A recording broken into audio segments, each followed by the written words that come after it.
What are you waiting for? It is Friday. Time for that weekend to begin. The room is filling up. Malone is there. Kevin 11 is here. Wayward Boy is here. Wayward Boy just linked his Prime account to Twitch and is now a subscriber. Thank you.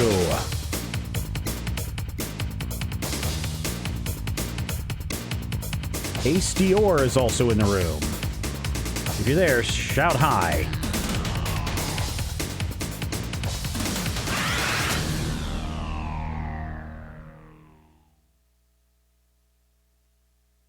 Finally, Friday is being brought to you this week by Major Spoilers VIP and Patreon members from around the world. If you would like to get in on all the bonus content that you get, and it is a lot, point your browser to patreon.com/majorspoilers. Friday is here. Oh, and it is so nice to see all of you. For those of you that were listening to the pre-show, I was streaming a little Coast to Coast Art Bell from, I forget what year that was. Let me see. This was, I want to say, 1996, with Father Malachi Martin, the Exorcist guy. So that was kind of cool. He came back in on subsequent years. Oh, man. Ace Dior got that right. He was so close. Very, very good. I like going back into the Art Bell archives. I'm a big fan of what Art did for late night talk radio. And, I was sad, of course, to hear of his passing. But also, he wasn't a perfect person. And I've talked about that before. But still, his ability to carry conversations and draw people in and draw stories out and let people tell the wildest stories for some good fun. That's what it should be there for, is fun, not to be believed. Art was also responsible for Alex Jones, so... Sup, Marshall? Marshall is in the chat. I'm doing well, thank you. Today is Friday, and it is, October 18th? And it is time. I don't know if your cities do this. Our city does this, and I love it. Used to be twice a year, but they've only moved it to once a year now. It's called the Fall Alley Cleanup. And what happens is you can take all of your crap, stuff that you don't want to take to the dump yourself and pay money for. You can just take that. It doesn't matter what it is, right? We had a broken down exercise cycle that broke down. That was just taking up space. And after, the problem we had with water in the basement, we had a lot of stuff that we were just like, nope, we're getting rid of this. This broken shelf, why is it here? Let's take it out. Got rid of a bunch of rain barrels today that were serving us no purpose now that we had to reroute the water away from the house a little better. And you just take all that crap and you put it down by the curb. And then over the next week, the city will come around with a big dump truck and a front loader, the little scoop loader. And they just haul it all away for you. And it's great. I love it. I mean, especially if it's stuff, and before we had a truck, it was nearly impossible to get any of that stuff to the dump. Because it doesn't fit in anything. And it's too heavy, or it's too, cumbersome, or whatever. And of course, when you go to the dump, they charge you.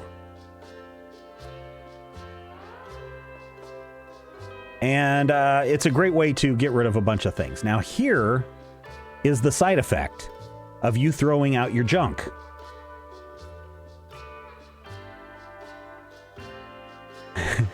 There are some advantages to putting your junk on display. Is that you just put it on the curb or you put it in the alley, right? And it's going to sit there until the city comes around to do it. It usually takes a week. They're supposed to start tomorrow, and because we've got a soccer game tomorrow, I had to do it this afternoon. People drive around, and they look at your stuff that you've put out there. And someone might go, I could probably fix that rickety chair, the one that's missing a leg. I could probably use that. Somebody threw out that shelf that's missing a shelf? Yeah, we could use that. Not a problem. I'll take that. You threw out an old vacuum cleaner that doesn't work? I guarantee you it'll be picked up by someone else. old TVs, whatever it may be. People put this stuff out there on the side of the curb, and most of it gets snatched up before the city even gets around to picking up your stuff. And that's what happened today. I was taking these big water barrels out to the curb because, like I said, we were trying to keep the water away from the house, and unfortunately, when it rains, the water barrels just overflow super, super quick. And I am putting the last barrel by the curb, and the neighbor across the street is driving down the street, and he pulls up, rolls down his window, is like, "Are you throwing those water barrels away?" I'm like, "Yeah, one of the faucets is broken on the one, and we've got some other water issues that we had to resolve, so we can't really use these anymore." And he's like, "Well, throw them in the back of my truck. I'll take them." And I'm like, "Okay." So literally, as I'm in the process of moving junk to the curb, somebody's already wanting to take it. So we pile it up in the back of his car, and he's like, "Oh yeah, my outside garage." He's, weird thing about this city that I'll get to in a minute. But he's like, his outside garage, he needed to drain some water away from, or at least collect the water and divert it somewhere else. So he's just going to use those rain barrels and take them off my hands. Save the city a hassle. It's wonderful. One man's junk is still junk, but it is now another man's treasure. I don't really mind if something I don't need goes to someone who could make some use of it. Exactly. And that's why my wife and I usually don't take things to the dump, and why we usually don't do garage sales kind of things, because it's like, well, we're going to get rid of it anyway. Yes, it would be nice to get some money back, but how about we just donate these clothes to a Salvation Army or a Goodwill and let them do whatever they want with it, distribute it how they want. Yes, I understand. Goodwill will resell things.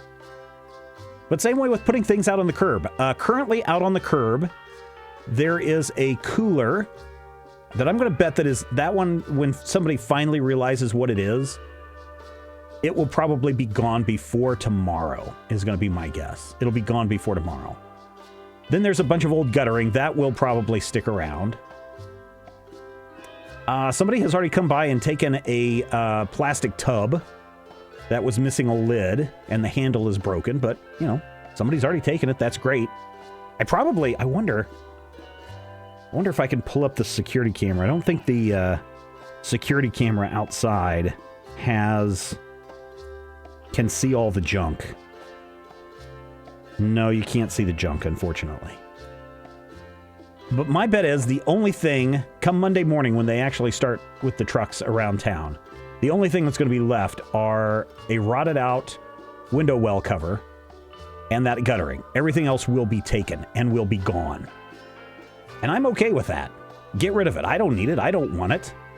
And if someone else can make use of it, if someone else can reuse it, then great. Isn't that what we should be doing in society?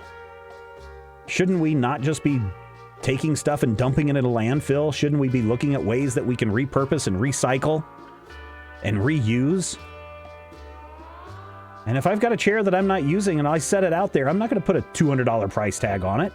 Even if it is in good condition, I'm going to put it out there. I'm going to say free, and it'll be gone in a half hour. Even in my quiet neighborhood, I live in a cul-de-sac, so it's not like we have drive-by traffic, or a lot of drive-by traffic. But if I were to put a couch outside right now, let's say it's not even alley cleanup weekend, but if I were to put a couch out on the curb today, right now, at 4:00 p.m. Central Time, it would be gone by 8 p.m. Central Time, or even sooner. My bet would be sooner. So I'm glad that people can use that kind of stuff. Are you guys reusing? Do you guys have anything going on in your neighborhood that does that? Somebody said earlier that Washington State, Washington, could be anything. Could be Washington, D.C. There's a place where we could do a lot of recycling.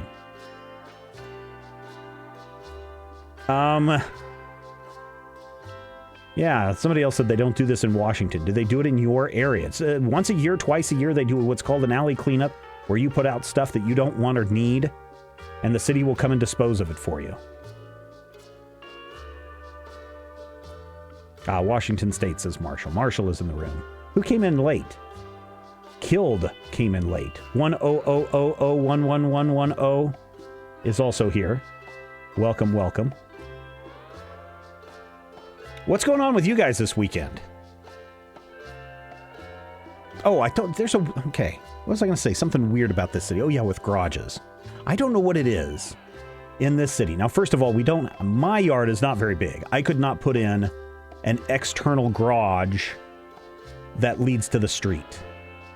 But in this neighborhood, over the last 3 years, people have gone nuts with making detached garages in their empty space in their lots. And it's bizarre. And it's not just in my part of the neighborhood, it's kind of all over the city.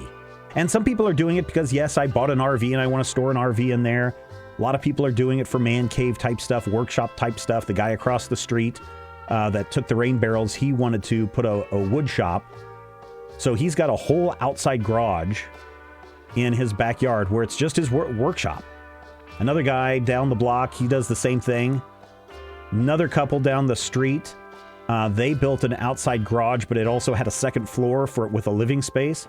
And when their son went to college, he moved out of the house and into the space above the garage.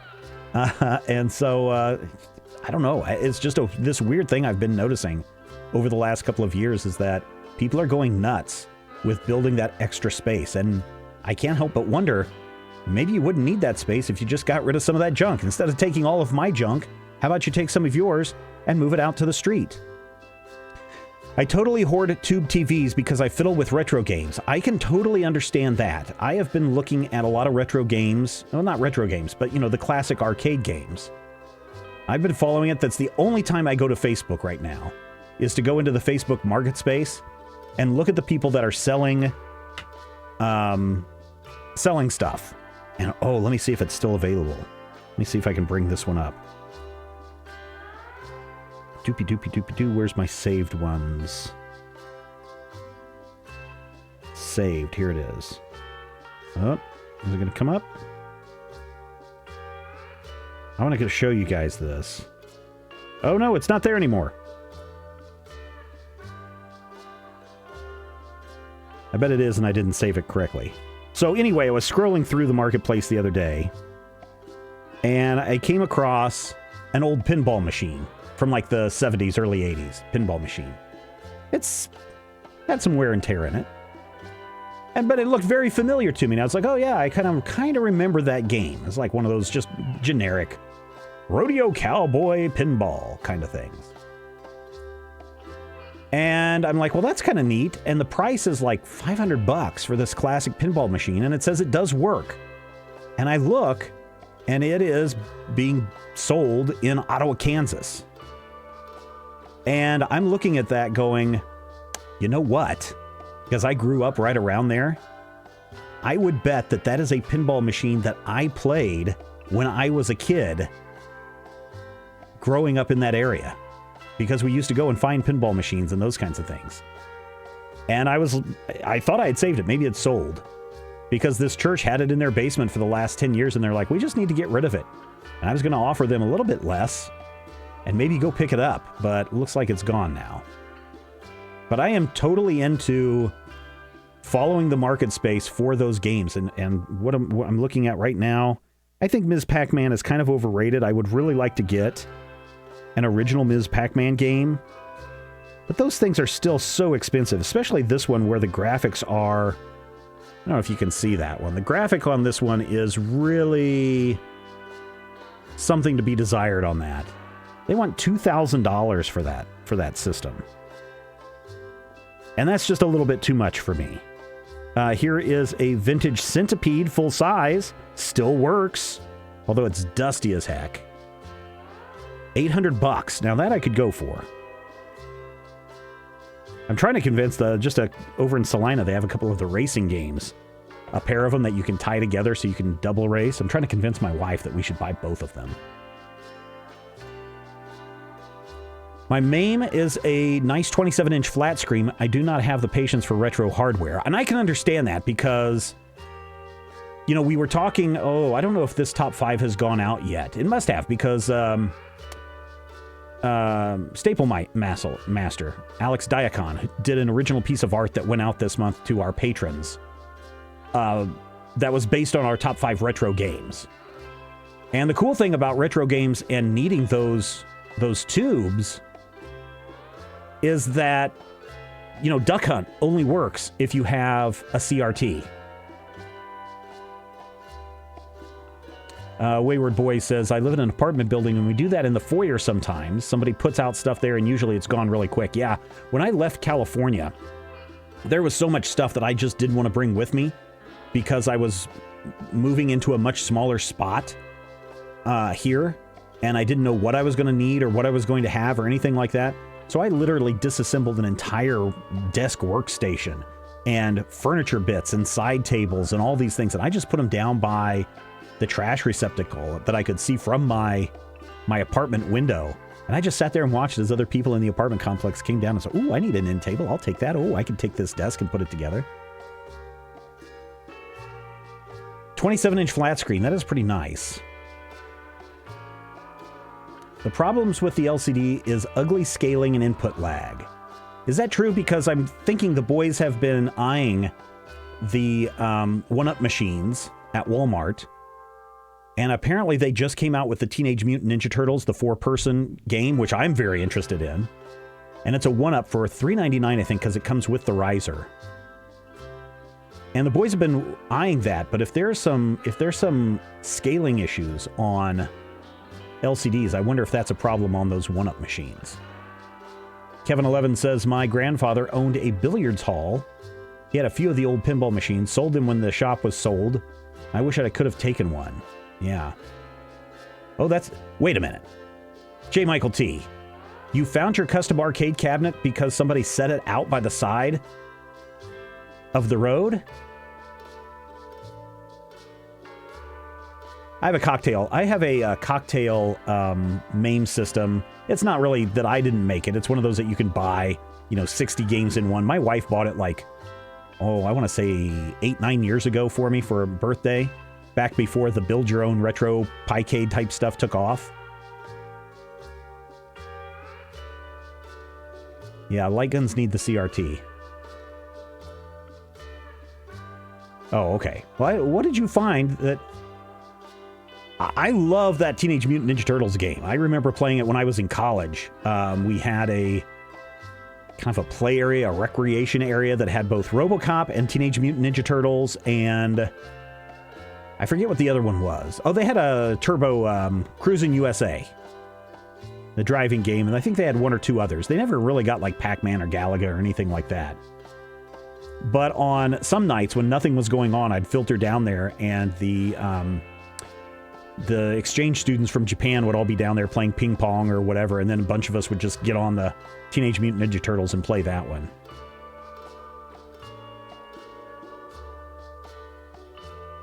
But I love that game, so I'm always on the lookout for stuff. Of course, I'm always on the lookout for the original Gauntlet, the 4-player Gauntlet.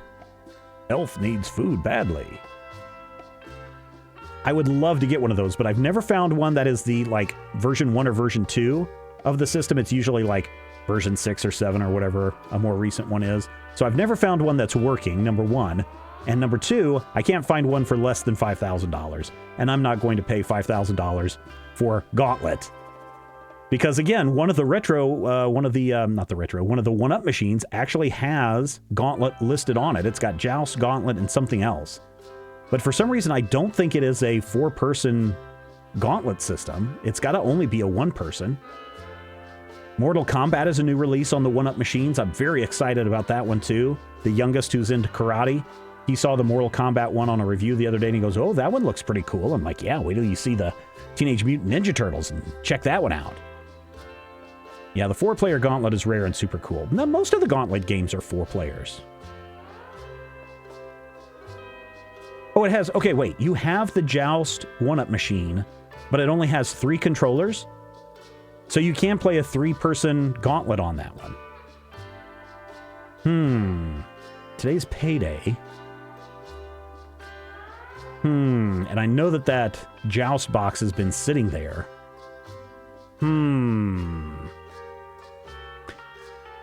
I would buy all those one-up machines. I would rather have the full-size systems. And since the boys are outgrowing their quote-unquote playroom, which used to be the dining room, I could pull out a whole wall of their junk, of toys that they're not playing with anymore. and just totally loaded that up with 1-up machines and turned that dining room into an arcade room.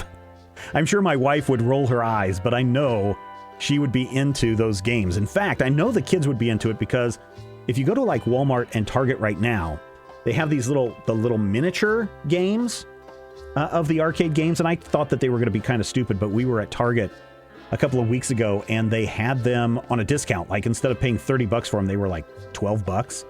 And I was like, okay, let's get a Galaga, let's get a Pac-Man. The boys are bored while we're in another town waiting for the rain to stop. Let them play it, and they just ate that up. And I was surprised at how good those little tiny machines worked. And so I know that they would be all up for those 1-up machines if they weren't kind of expensive. Although I'd still rather have the full size. Oh, Defender is impossible to play with their setup. That's okay, I was never a fan of Defender. I was always accidentally shooting people and dropping them. It's also really hard to justify thousands of bucks of a purchase for something that you can digitally download for $5. I suppose, but I mean, you know, it's not the... And the reason why the reason why the full arcade systems go for that much is because, number one, they're rare, and if you want to see stuff that will totally melt your mind, go look up the Stern pinball machines. Even stuff that's 10 years old still goes for like $7,500 or more. $2,000 or $20,000. I saw one of the pinball machines from like 2000, just a 20-year-old machine. Looks great, but people wanted $20,000 for that. But part of the reason why people are buying the 1-up machines, part of the reason why people want to go and buy these full-size arcades, and why I constantly am searching on here, is because of the nostalgia factor. That's what it is. I mean, it's the same reason why people went nuts trying to scramble to buy those the miniaturized Nintendo 64 systems that were on sale a few years ago. And there were only, I guess, a limited number of them made, and people were scrambling and people couldn't find them, and you had a bunch of games on there that you could play. Why would you want to go play an 8-bit video game system? Well, because of the nostalgia factor. People, you know, either want to relive their childhood because they grew up and the machine broke, the Atari 2600 system broke, and they didn't have it anymore, or mom and dad sold it when they went away to college or something like that, and so this is that chance to relive some of those memories. And yeah, probably, you know, I enjoy playing Pac-Man. I enjoy playing Donkey Kong on the sit-down arcade that we have here that's the full-size tabletop arcade. But there's something about that stand-up experience that I miss, that I didn't get to do a lot of when I was a kid. Because we didn't have arcades in my little town of 800 people, number one. The one arcade we did have was in a pizza joint across the street from the school, in a really, really tiny shack kind of place that you would question if they actually had a food inspector license to sell food there. That place burned down, but they had Donkey Kong. That was the one game that they had. If I could get the full-size arcade machines, here are the 5 full-size arcade machines that I would love to get. So if someone out there is watching this and is like, you know what? I have access to this stuff, and I'll just send it to you. You pay shipping. I'd pay shipping. I'd send a truck out there and pick it up and get all the games. So here are the 5 games that I ultimately would love to have full-size arcade systems of. Number 1, Ms. Pac-Man. I just love that game to pieces. I could play Ms. Pac-Man all day.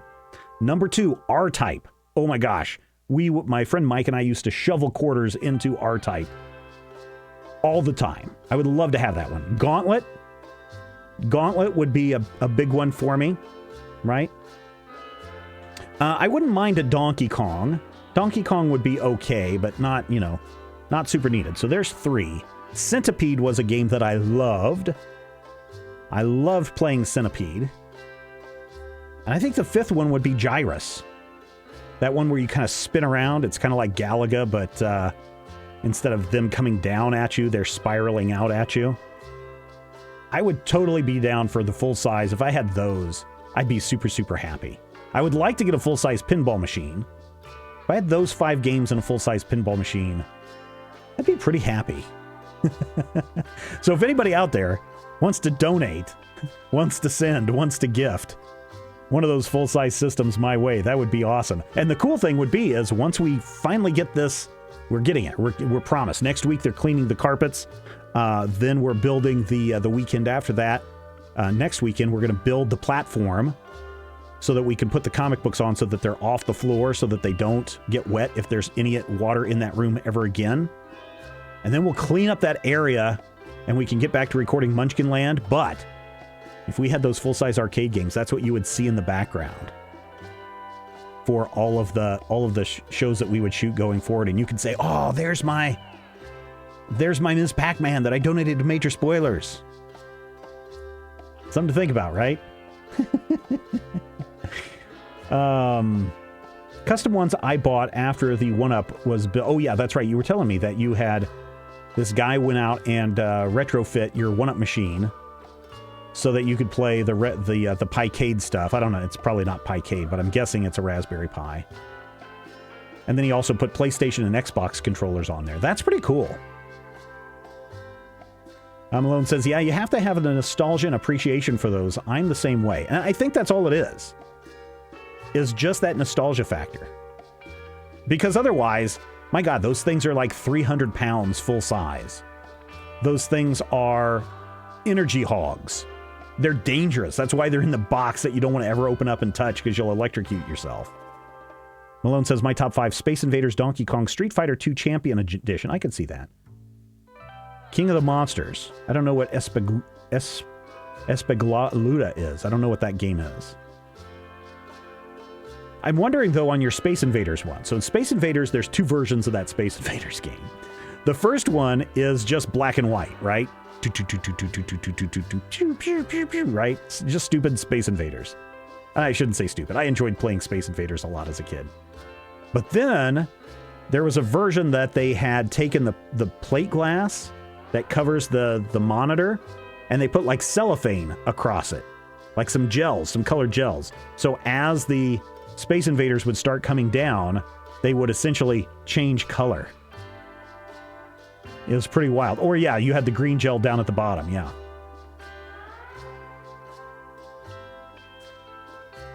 So that one is a Japanese top-down shooter with fairy theme. I mean, I would take kind of anything at this point.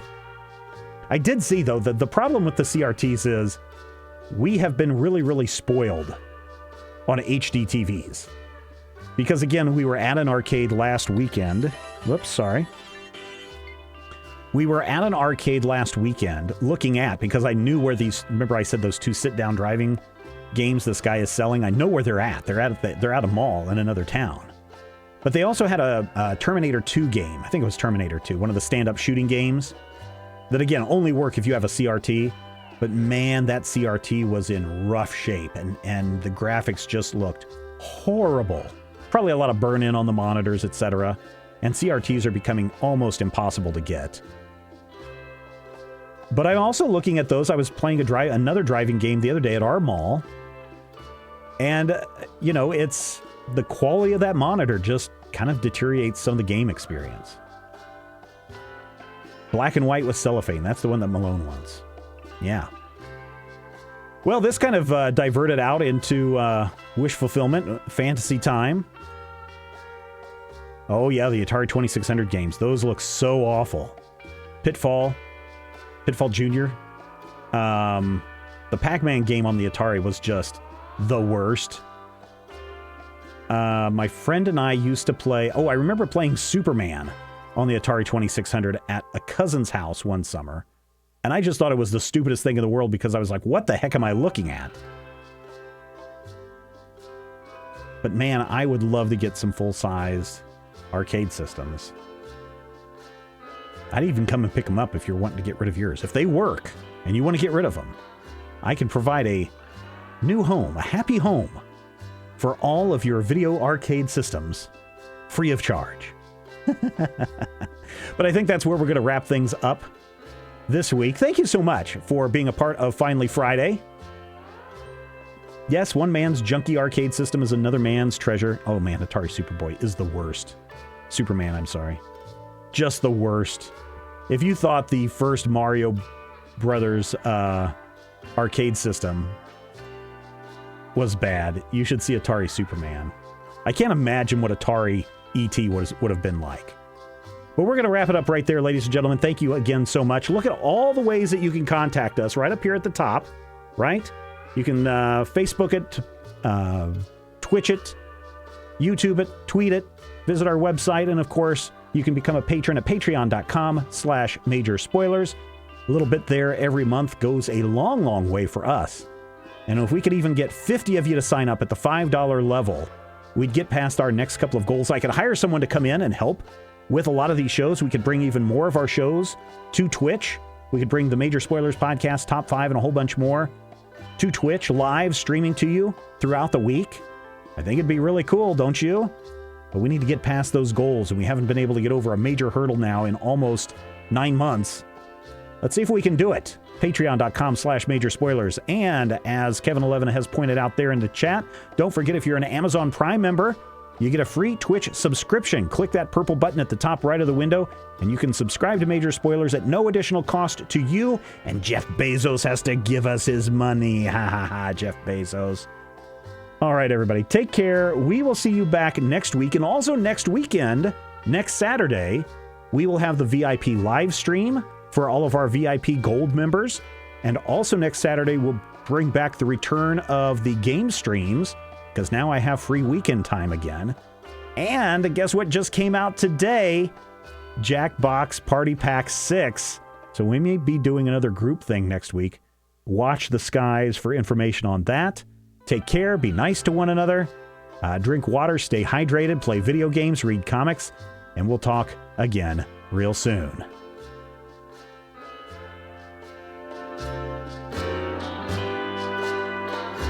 Oh man, I could never understand what the heck was going on in that Superman game. You're flying, you're flying, you're flying, there's a piece of something you gotta pick up, a 3x3 pixel, big old chunky pixels worth of stuff. At some point, there's like Lex Luthor flying around with a like a helicopter pack that looked like crap. Oh yeah, next week is going to be an interesting VIP live stream, so you guys might want to check that. Heck, we were talking about video games. If we're going to talk about Tyranny of Dragons, I'll have to talk about that next week from Wizards of the Coast. You guys are awesome, by the way. Ben is awesome. Benjamin is awesome. Bill is awesome. Bobby, Brian, Bruce. They're all awesome people. I just saw my security camera. Looks like somebody was picking something else up. Donald Evans. E.A. Jackson. That sounds like a 80s action movie. This Friday, E.A. Jackson is E.A. Jackson in Death Block Run Haven. Starring E.A. Jackson, directed by E.A. Jackson. Featuring Levi and Logan. And Marco and Mario. CBS Action Movies.